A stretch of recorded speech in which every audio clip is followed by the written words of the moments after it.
à mon aide. Seigneur, viens à mon secours. Gloire au Père, au Fils, au Saint-Esprit, maintenant et toujours. Dans les siècles des siècles. Amen. Alléluia. Viens, Esprit Saint.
Psaume 18, strophe 10. Et ma main façonnée pour méditer ta parole. Et ma main façonnée pour méditer ta parole.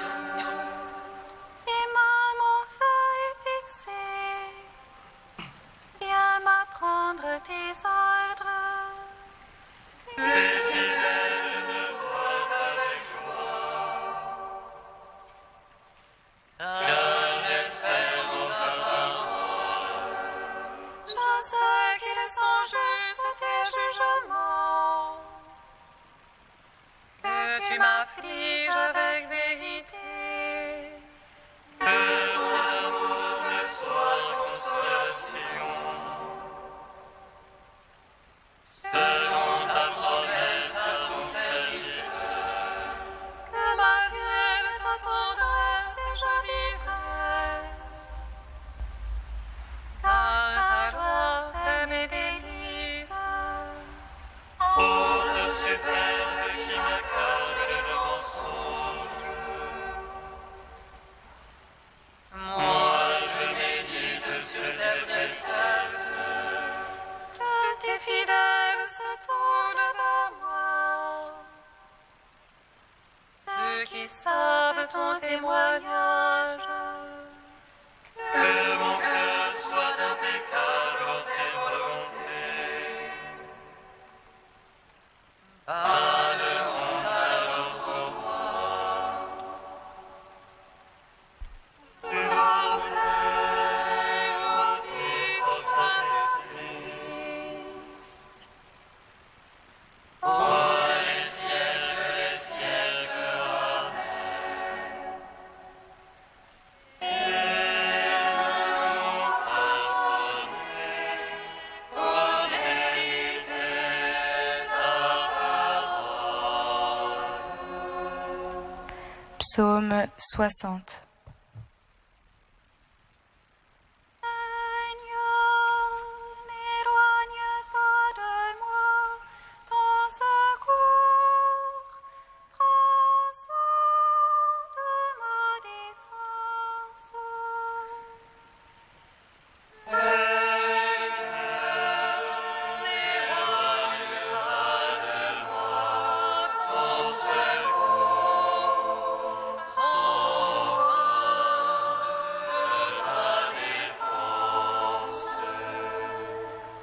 Écoute, ô Dieu, mes cris. Sois attentif à ma prière. Nul mot de la terre je t'appelle. Le cœur de mon cœur. Rocher trop haut pour moi. Veuille me conduire. Car tu es pour moi un abri. Un bastion devant l'ennemi. Qu'à jamais je loge sous ta tente. Et m'abrite au couvert de tes ailes. Car toi, ô Dieu, tu écoutes mes vœux. Tu m'accordes le domaine de ceux qui craignent ton nom. Au jour du roi, ajoute des jours. Ces années, génération sur génération. Il trône à jamais devant la face de Dieu. Un signe amour et vérité pour le garder. Alors je jouerai sans fin pour ton nom, accomplissant mes vœux jour après jour. Gloire au Père, au Fils, au Saint-Esprit. Ô les ciels, amen.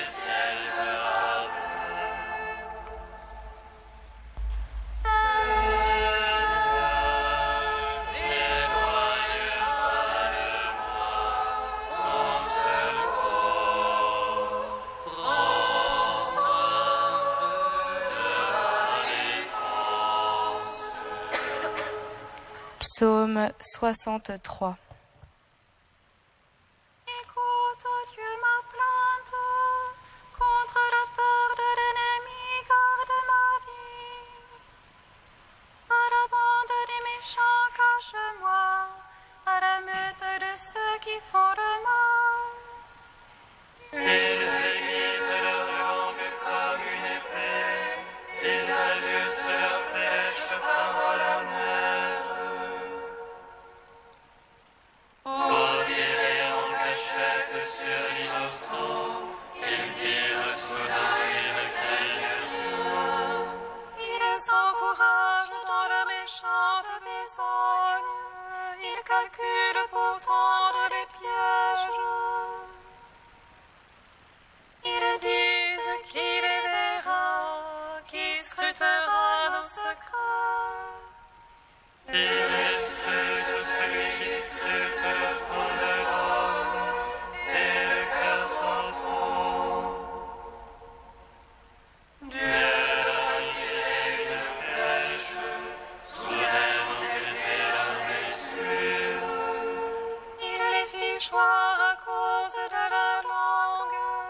tous ceux qui les voient hochent la tête. Tout homme alors craindra, il publiera l'œuvre de Dieu. Son action alors il la comprendra, le juste aura sa joie dans le Seigneur. Elles sont refuge en lui, ils s'enloueront tous les carrefours. Rendons gloire au Père Tout-Puissant, à son Fils Jésus-Christ le Seigneur. À l'Esprit qui habite en nos cœurs, ô les siècles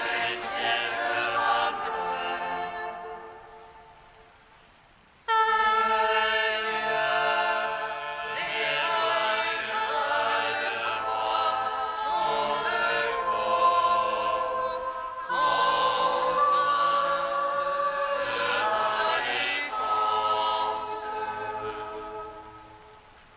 Cantique d'Isaïe, page 289. Vraiment, tu es un Dieu qui se cache, Dieu d'Israël est notre Sauveur. Ils sont honteux et humiliés tous ensemble, les fabricants d'idoles. Israël sera sauvé par le Seigneur, sauvé pour toujours. Vous ne serez plus honteux ni humiliés, pour toujours et à jamais.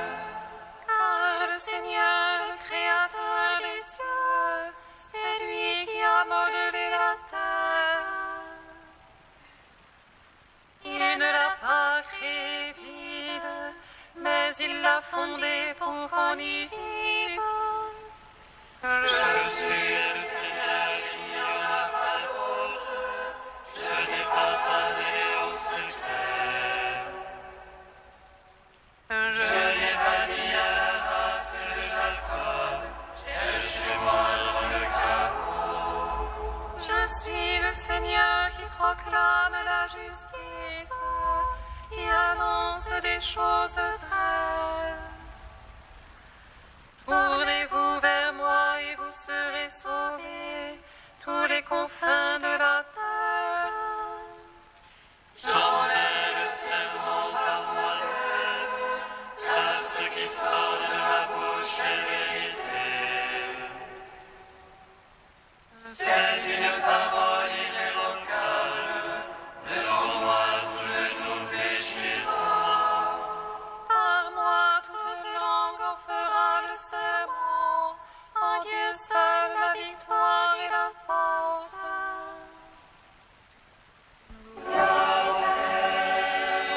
Fils au Saint-Esprit, pour les siècles des siècles. Amen.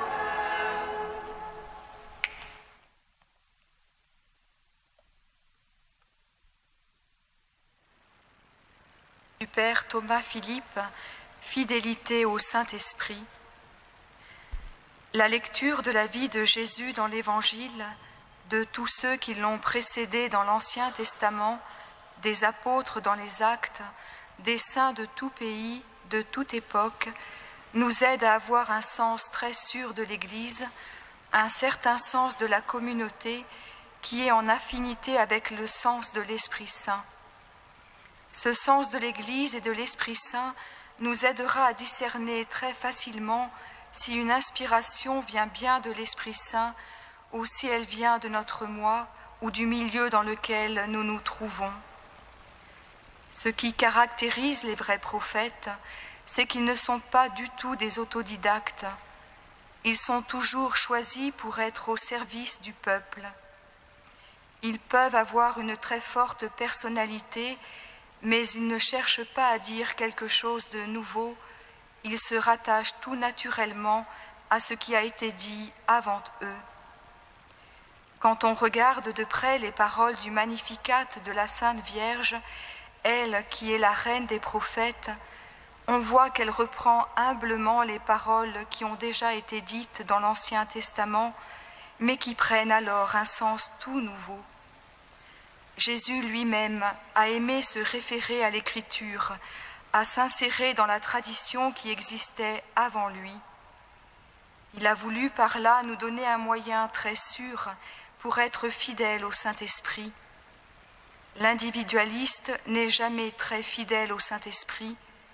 Les traditions qui existent dans toutes les communautés chrétiennes ont pour but de former en nous le sens de l'Esprit Saint.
Je suis là et je t'appelle, et tu réponds, mon Dieu.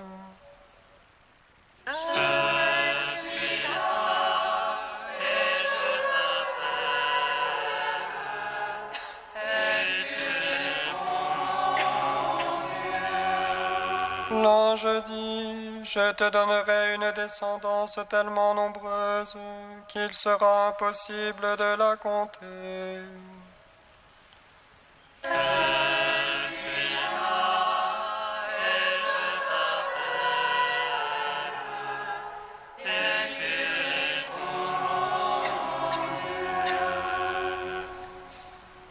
Lecture du livre de la Genèse. Sarah, la femme d'Abraham, ne lui avait pas donné d'enfant. Elle avait une esclave égyptienne nommée Agar, et elle dit à Abraham, « Écoute-moi, le Seigneur ne m'a pas donné d'enfant. Va donc vers mon esclave. Grâce à elle, peut-être aurai-je un fils. » Abraham fut d'accord avec Sarah. Il y avait 10 ans qu'il résidait au pays de Canaan. Sarah prit Agar l'Égyptienne, son esclave, et la donna pour femme à son mari Abraham. Celui-ci alla vers Agar et elle conçut. Quand elle se vit enceinte, elle se mit à mépriser sa maîtresse. Sarah dit à Abraham, « Que ma honte retombe sur toi. C'est moi qui ai mis mon esclave dans tes bras, et depuis qu'elle est enceinte, elle me méprise.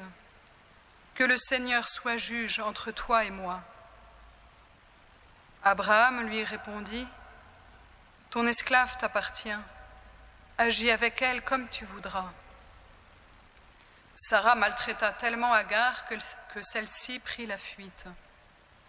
L'ange du Seigneur la rencontra dans le désert, près d'une source, celle qui est sur la route de Chour.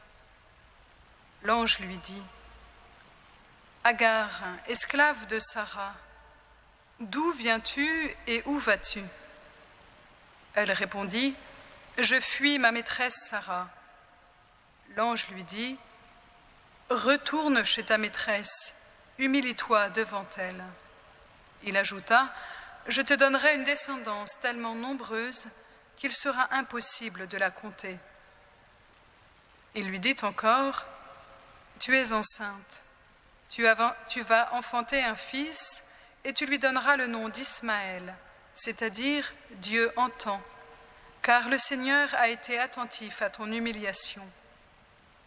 Cet enfant sera indépendant comme l'âne sauvage. Sa main se dressera contre tous et la main de tous contre lui. Là où il habitera, il tiendra tête à tous ses frères. » Agar enfanta un fils à Abraham, qui lui donna le nom d'Ismaël. Il avait 86 ans quand Agar le rendit père d'Ismaël. Nous te chantons, toi, notre Dieu, nous t'acclamons. Nous te chantons, toi, notre Dieu, nous t'acclamons.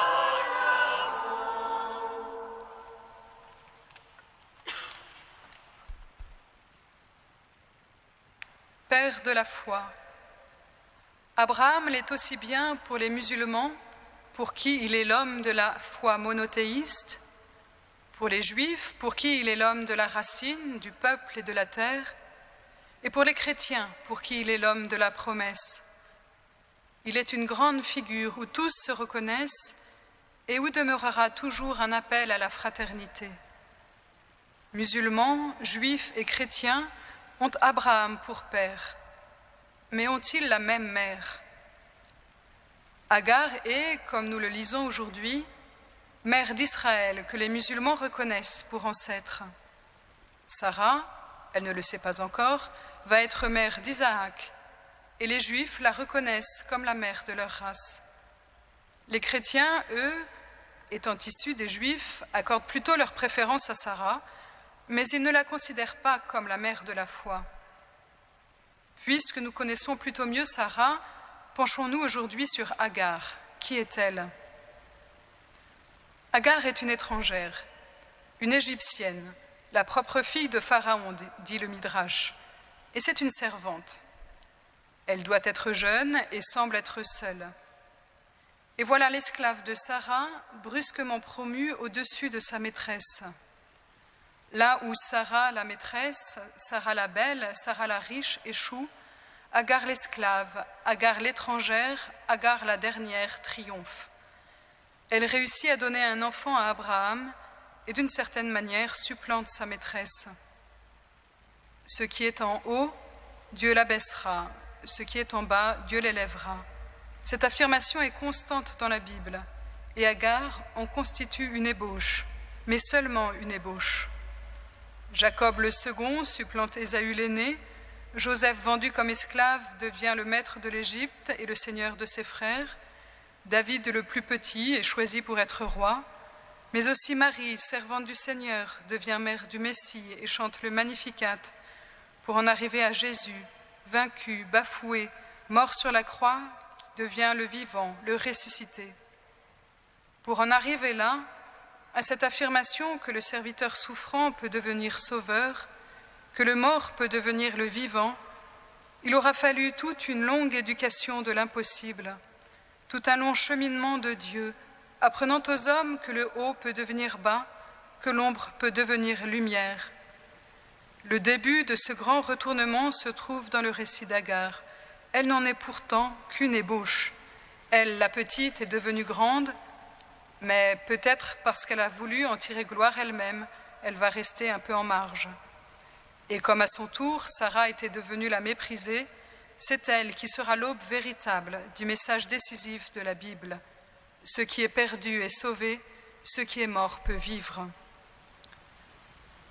On ne sait guère ce que Dieu fut pour Agar, sinon qu'elle se savait vivre devant lui. Agar invoqua le nom du Seigneur qui lui avait parlé. « Tu es Dieu qui me voit ». Cette phrase a été coupée dans notre texte. Dieu l'a vue, l'a regardée, et elle n'a pas eu peur, mais y a vu le visage d'une tendresse. Et Agar et Sarah, que sont-elles l'une pour l'autre? On connaît leur guerre. La lecture d'aujourd'hui nous l'a rappelé. Elles se sont affrontées l'une à l'autre, non pas pour des choses secondaires, mais pour des choses essentielles, l'amour, la vie. Il ne s'agit pas de deux femmes qui se crêpent le chignon, mais d'un vrai combat dont l'enjeu est l'avenir, la possibilité d'un futur. Quoi d'étonnant si elles se portent de pareils coups. Il y a plus grand qu'elles-mêmes en jeu dans leur dispute. Mais il ne faut pas oublier qu'il n'y a pas que violence entre elles. Il fallait que Sarah estime beaucoup Agar pour inviter Abraham à s'unir à elle. Il fallait qu'elle lui témoigne beaucoup de confiance pour lui remettre la réalisation des promesses de Dieu. Agar, de son côté, lorsqu'elle se trouve renvoyée, menacée dans sa vie, n'a pas une parole de haine contre son accusatrice. L'une envers l'autre, Agar et Sarah demeurent ennemies amies, opposées et cependant unies. Séparées à chaque fois que d'une façon ou d'une autre, l'une manquera de foi en Dieu ou cherchera à enjamber la providence et à accomplir avec des moyens humains la promesse divine. Chaque fois que la peur que le dessein de Dieu ne s'accomplisse pas à cause d'elle dirigera leurs actes. Unis, à chaque fois que Dieu, tout en respectant la liberté de l'homme, remet chacun à sa juste place. Agar vis-à-vis de Sarah, Agar et Sarah vis-à-vis de Dieu, unis sous le regard de Dieu. Abraham garde le silence. Avec lui, mettons-nous à l'écoute de la promesse de vie de Dieu pour nous et acceptons l'épreuve du temps, de la patience. Il est fidèle, celui qui a promis.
Ma prière. vienne jusqu'à toi, Seigneur.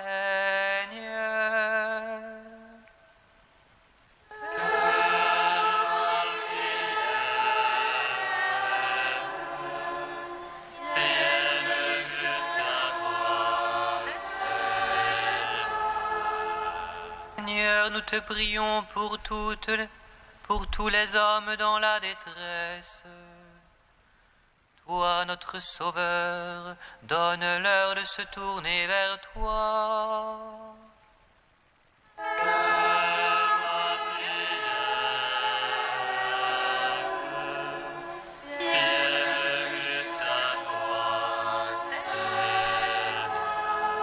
Seigneur, nous te prions pour tous ceux qui se préparent à recevoir le sacrement du baptême.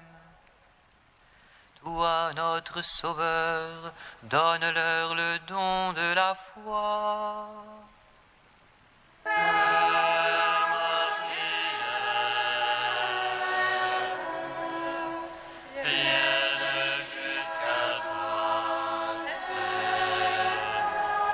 Seigneur, nous te prions pour toutes les familles qui souffrent de la séparation, de la division. Toi, notre Sauveur, source d'unité, donne-leur ta paix.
Comme nous l'avons appris du Sauveur et selon ton commandement, nous osons dire: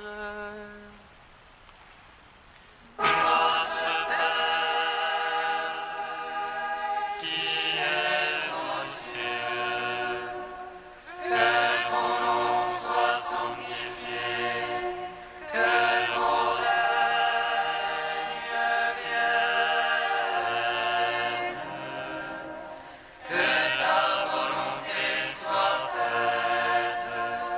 sur la terre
le Seigneur notre Dieu. Tu as voulu, Seigneur, que la maternité divine de la Vierge trouve en l'évêque Saint Cyril d'Alexandrie un invincible défenseur. Puisque nous croyons qu'elle est vraiment Mère de Dieu, fais que nous soyons sauvés par l'incarnation de ton Fils Jésus-Christ. Lui qui vit et règne avec toi et le Saint-Esprit, maintenant et pour les siècles des siècles. Amen. Bénissons le Seigneur. Rendons grâce à Dieu. Amen. L'ange annonça à Marie qu'elle serait la mère du Sauveur. Et elle réjouis-toi, Marie, pleine de grâce. Le Seigneur est avec toi. Tu es bénie entre les femmes et le fruit de ton sein est béni. Voici la servante du Seigneur. Qu'il me soit